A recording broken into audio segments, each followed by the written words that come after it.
Hello everyone, this is Renis. तो दोस्तों कैसे हैं आप सब? उम्मीद करता हूँ बहुत अच्छे होंगे और बहुत अच्छे तरीके से अपनी पढ़ाई भी कर रहे होंगे। ठीक है, तो दोस्तों आज का वीडियो बहुत ज़्यादा इंपॉर्टेंट होने वाला है उन सभी कैंडिडेट्स के लिए जो एसएससी जीडी 2025 में विथहेल्ड रहे हैं। इवन 2022, 23, 24 में जो विथहेल्ड रहे हैं उन सभी के लिए बहुत ज़्यादा इंपॉर्टेंट होने वाला है। 2022, 23, 24 के तो बहुत सारे कैंडिडेट का क्लियर हो चुका है, सिलेक्शन भी हो चुका है, लेकिन कुछ कैंडिडेट्स का अभी भी रुका हुआ है। उनको भी एक तरीका बताऊंगा कि भाई आपको क्या करना चाहिए। वीडियो को विजिट कर लिया है तो दोस्तों चैनल को सब्सक्राइब और वीडियो को लाइक एंड शेयर जरूर कर दें। ठीक है, मैं बहुत अच्छी अच्छी अपडेट लाता रहता हूँ एसएससी जीडी विथहेल्ड कैंडिडेट से रिलेटेड। ठीक है, ताकि आपको एक सटीक, रियलिस्टिक और ऑथेंटिक डेटा आपको प्रोवाइड होता रहे। ठीक है, तो दोस्तों आज कोशिश करूंगा कि आज आपके बहुत सारे डाउट क्लियर कर दूं। आप इधर उधर ना पूछें। ठीक है, इधर उधर अपना जो माइंड होता है उसको डाइवर्ट ना करें, एक जगह स्थिर रहे। इसीलिए मैंने कोशिश करी है हर एक जगह बहुत रियल और बहुत अच्छे तरीके से देखा हूँ। एंड तक जरूर रुकना। ठीक है, तो चलिए दोस्तों स्टार्ट करते हैं, शुरुआत करते हैं हम। जैसा कि दोस्तों आपको पता होगा 9 फरवरी 2026 को एसएससी ने एक नोटिस जारी किया था।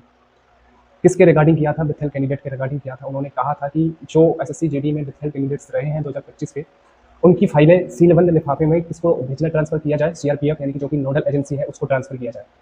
मोस्ट ऑफ कैंडिडेट को इसके बारे में पता होगा। ठीक है, ये ऐसा उन्होंने कहा था या उन्होंने ट्रांसफर करने की बोली थी, हम सभी जानते हैं। ठीक है, फिर उसके बाद क्या हुआ? उसके बाद कुछ दिन तक, जैसे कि 10-12 दिन जैसे ही बीते, फिर बच्चों ने बहुत ज़्यादा आरटीआई दर्ज करना स्टार्ट कर दिया। कई आरटीआई दर्ज करी, किसी ने रिप्रेजेंटेशन फाइल दर्ज किया। ठीक है, तो फिर देखो पहले जो आपको रिप्लाई मिलता था वो एक तरीके से कहे तो एसएससी देती थी या सीआरपीएफ देती थी, ये दोनों देती थी जब स्टार्टिंग में, जब स्टूडेंट ने आरटीआई लगाई। ठीक है, लेकिन कुछ दिनों बाद आपका जो आंसर या तो आपकी अलॉटेड फोर्स दे रही है, या आपका रजिस्ट्रेशन नंबर चेंज हो गया है, या अलॉटेड फोर्स के डीआईजी आपको दे रहे हैं। यहीं पर स्टूडेंट का बहुत ज़्यादा कंफ्यूजन है। तो इसका क्या मतलब है दोस्तों, ऐसा क्यों हो रहा है, इसको मैं समझाने का प्रयास करूँगा। देखो दोस्तों, अब कहानी शुरू से एक बार रिकैप करते हैं, रिपीट करते हैं। जब एसएससी ने जब सीआरपीएफ से कहा कि अलॉट, मतलब एसएससी ने जब आपके कागजात सीआरपीएफ को सेंड किए, किसको? सीआरपीएफ को सेंड किए, तो सीआरपीएफ का काम क्या रहा? सीआरपीएफ का काम रहा कि उन्होंने सारी फाइल डोजियर इकट्ठा किए, प्राइमरी चेकिंग करी।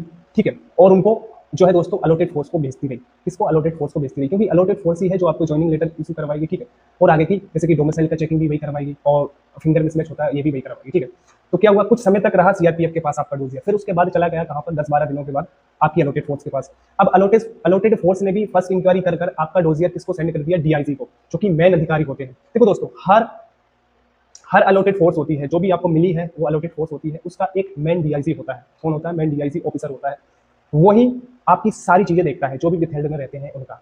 जैसे कि डोमिसाइल का वेरिफिकेशन भी वही सेंड करवाएगा आपके डीएम में। ठीक है, और फिंगर मिसमैच जिनका भी है वो भी सीएफएसएल जो फोरेंसिक लैब होती है वो भी वही करवाएगा। तो अब पूरी रिस्पॉन्सिबिलिटी किसके पास में है? डीआईजी ऑफिसर्स के पास में, जो भी आपकी अलॉटेड फोर्स है, चाहे वो कोई सी भी फोर्स रही हो।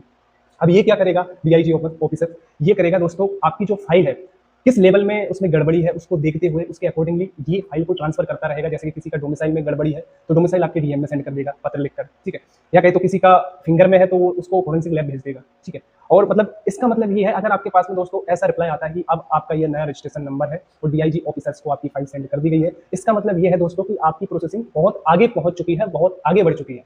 हो सकता है कि आपका डोजियर आपके डीएम पहुंच चुका है, या हो सकता है कि कुछ दिनों बाद पहुंच जाएगा। इसका सीधा सा मतलब ये है।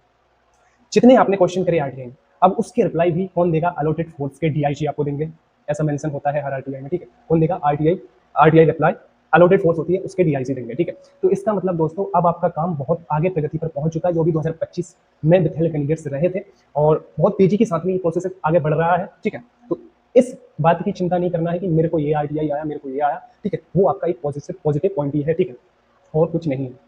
अब दोस्तों हम बात कर लेते हैं जो 2022, 23 और 24 में विथहेल्ड रहे, जिनका रिजल्ट अभी तक नहीं आया। तो मतलब कुछ कैंडिडेट्स का, मोस्ट ऑफ का तो आ चुका है, कुछ कैंडिडेट्स का नहीं आया, तो उनकी क्या स्थिति है? तो देखो दोस्तों, अगर आपकी ज़्यादा गड़बड़ी नहीं है, आप जेन्युइन कैंडिडेट है, लगभग 1.5 साल हो गया, लगभग 1 साल हो गया, तब से आप वेट कर रहे हैं, इंतजार कर रहे हैं आपके रिजल्ट का, तो ये आप गलती कर रहे हो। अब आपको क्या करना चाहिए दोस्तों? एक लीगल नोटिस जारी करना चाहिए एसएससी को, अलॉटेड फोर्स को और सीआरपीएफ को, जो नोडल फोर्स है उसको। लीगल नोटिस का मतलब क्या है कि एक 100 रुपए के स्टाम्प पर एक कोई बहुत अच्छा वकील करिए, उसके माध्यम से एक नोटिस लिखवाइए, नोटिस फाइल करिए एसएससी को, सीआरपीएफ को, यहाँ कहीं तो अलॉटेड फोर्स को, इनमें से किसी को भी कर सकते हो, उनके डीआईजी ऑफिसर्स को करवाना, और एक लीगल नोटिस निकलवाना कि भाई उसमें ये है कि रिक्वेस्ट मोड में आप उनसे बोलना, मतलब जो भी नोटिस लिखेंगे आपके जो वकील होंगे वो, तो उनसे एक बार लीगल नोटिस आप जारी करवा दीजिए। ठीक है, उसका 15-20 या कहीं तो 1-2 महीने इंतजार करिए। अगर फिर भी कोई रिस्पॉन्स नहीं देती है संबंधित फोर्स, तो आप फिर करिए कोर्ट केस, अपने लीगल नोटिस को उस कोर्ट केस का मेन प्रूफ बनाते हुए। जो भी 2022, 23, 24 से बहुत ज्यादा परेशान है उन स्टूडेंट के लिए बता रहा हूँ, ठीक। अब लीगल नोटिस का फायदा क्या होगा? पहली कंडीशन में तो दोस्तों आपकी बात कोर्ट केस तक पहुंचेगी नहीं, क्योंकि लीगल नोटिस का मतलब होता है कि आप सीधा सीधा एसएससी को चैलेंज कर रहे हो, सीधा सीधा आप जो एसएससी से रिलेटेड फोर्सेस होती है उनको चैलेंज कर रहे हो, ठीक है। यानी कि आपकी जो फाइल होगी कहीं भी दबी पड़ी होगी उसको फर्स्ट प्रायोरिटी के साथ में आगे लाया जाए, अगर आप पहले एक लीगल नोटिस जारी कर देते हो, क्योंकि आपके पास एक प्रूफ होता है, बहुत अच्छा प्रूफ होता है कोर्ट केस करने का। इसलिए दोस्तों एसएससी आपको फर्स्ट प्रायोरिटी के साथ में आगे आपका प्रोसेसिंग बढ़वाएगी, ठीक है। तो जितने भी 2022 के, 23 के, 24 के जो कैंडिडेट हैं जिनका बहुत इनकी ज़्यादा गड़बड़ी नहीं है और उसकी वजह से अभी तक उनके रिजल्ट पे किसी भी तरीके का ना कोई जिक्र किया है, ना ईमेल आया, ना कुछ है, तो वो ये काम करे दोस्तों, बहुत जल्द आपका जो है दोस्तों कुछ ना कुछ हो जाएगा, ठीक है। तो ये पूरी इन्फॉर्मेशन थी दोस्तों। अब बाकी थोड़ी सी बात कर लेते हैं हम उन कैंडिडेट्स की जिनको ट्रेनिंग से बाहर किया गया था, ठीक है। तो उनका तो दोस्तों बिल्कुल चिंता करना ही नहीं है और ना ही उनका विथहेल्ड में नाम आएगा, बस उनका तो थोड़ा बहुत चेकिंग हो रहा है, वो होने के बाद आपको सीधा सीधा बुला लिया जाएगा। सबसे पहले उनका ही होगा जो जिनको ट्रेनिंग से बाहर किया था, उनको डरने वाली बात नहीं है। बस एक प्रूफ मांगेंगे, एक थोड़ा विजिट करके, या तो वो फिजिकली करे या ऑनलाइन करे, जो एसएससी है, जो फोर्स है। उसके बाद में दोस्तों 10-12 दिनों के बाद में आपको बुला लेगी, ज़्यादा टेंशन लेने वाली बात है नहीं, ठीक है।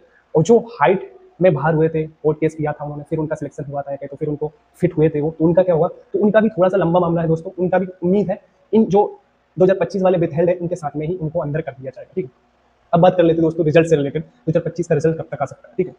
तो देखो दोस्तों, मैंने हर वीडियो में आपसे कहा है और ना मैं बदलूंगा कभी भी, अगर इसी प्रकार की प्रोसेसिंग चलती रही जो अभी चल रही है, तो ये है कि जो डोमिसाइल कैंडिडेट है 1 से 3 महीने के अंदर, जब से जो पहला नोटिस एसएससी ने निकाला था, उस नोटिस से 1 से 3 महीने के अंदर जो है दोस्तों आपका रिजल्ट या फिर तो आपको क्लियरेंस मिल जाएगी, जो भी डोमिसाइल में प्रॉब्लम में फंसे हैं। फिंगर वालों का दोस्तों मैंने कहा है कम से कम 5 से 6 महीने तो लगते हैं, ज़्यादा और बढ़ सकते हैं, लेकिन कम से कम 5 से 6 महीने लगते हैं, क्योंकि उनका वेरिफिकेशन लंबा चलता है, उनकी जांच आने में वक्त लगता है, टाइम लगता है, इसलिए 5 से 6 महीने तो मान के चलिए, ठीक है। और बाकी जो फ्रॉड है, जो नकली कैंडिडेट्स हैं, तो उनका तो कुछ होने वाला है नहीं, वो तो ना तो वेरिफिकेशन के लिए जाएंगे और ना कोई लीगल नोटिस जारी करेंगे, क्योंकि वो तो पहले से ही फ्रॉड है, तो वो तो पेंडिंग ऑलवेज बताएंगे, तो उनसे घबराना नहीं है। जो फ्रॉड होंगे वो तो कभी जाने ही नहीं है, ठीक है। तो इसलिए कुछ कैंडिडेट्स तो रहेंगे भी, जो 2025 में है, जो 2024 में है, 23 में है, उनमें से कुछ तो रहेंगे, ठीक है। तो दोस्तों किसी भी प्रकार का डाउट आए तो टेलीग्राम ग्रुप को जरूर ज्वाइन करें। इस चैनल के मेन डिस्क्रिप्शन बॉक्स में टेलीग्राम ग्रुप है, उसका जो पता है वो है स्टडी विद रजनीश और लास्ट में 12 है।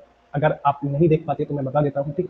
अदरवाइज आप चैनल के मेन डिस्क्रिप्शन बॉक्स में टेलीग्राम ग्रुप को जरूर ज्वाइन करें, क्योंकि वहाँ पर दोस्तों आपको हर एक अपडेट मिलती रहती है। 200-300 स्टूडेंट हैं, छात्र हैं जो विद हेल्थ कैंडिडेट्स हैं, उनसे भी आपको जुड़ने का मौका मिलेगा। एक दूसरे जब आप कोऑपरेट करोगे तो बहुत अच्छा रहेगा, ठीक है। इसलिए जो है दोस्तों ग्रुप को जरूर ज्वाइन कर ले, ठीक है।